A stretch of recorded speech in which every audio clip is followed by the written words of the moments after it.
Une révolution industrielle se déroule en deux temps. D'abord la maturation des techniques, jusqu'à ce qu'elles soient faciles à implémenter et à diffuser dans le tissu économique, puis la multiplication des usages. Aujourd'hui, à la vague informatique des années 80 succède un tsunami numérique des usages, nouvelles façons de consommer, de travailler, nouveaux modèles d'affaires que l'informatique a rendus possibles. Les enjeux ne sont donc pas de donner un coup de jeune à des vieux business models, mais d'inventer de nouveaux usages. Or, il s'avère que l'entreprise qui invente un produit permettant un nouvel usage se crée aisément un petit monopole sur ce produit. Le marché obéit en effet au régime de la concurrence monopolistique. Ce régime est illustré par l'exemple de la vente de glace sur une plage. Lorsque deux glaciers s'installent aux deux extrémités d'une plage, chacun est en situation de monopole de son côté. Les vacanciers ne traverseront pas toute la plage pour acheter une glace de l'autre côté. En revanche, les vacanciers qui sont au milieu de la plage iront chez le moins cher des deux. Il y a donc aussi une zone de concurrence. Ce régime est exactement celui de l'économie informatisée.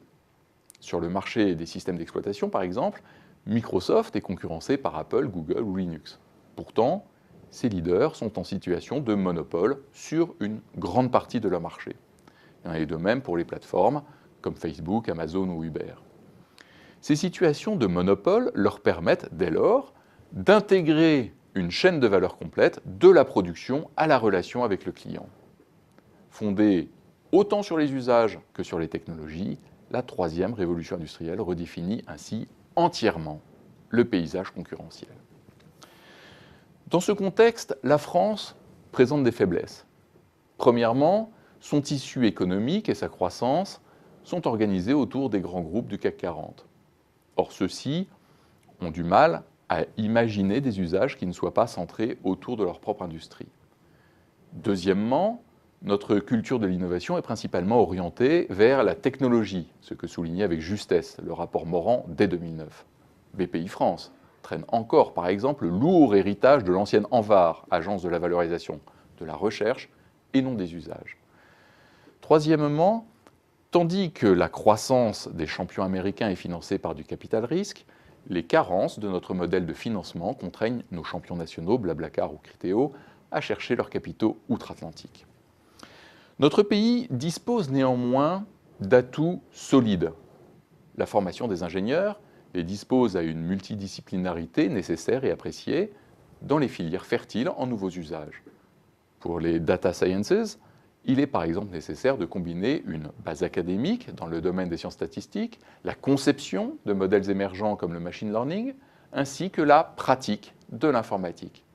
Il en est de même pour l'économie collaborative ou les objets connectés, dans lequel nos startups sont particulièrement prometteuses.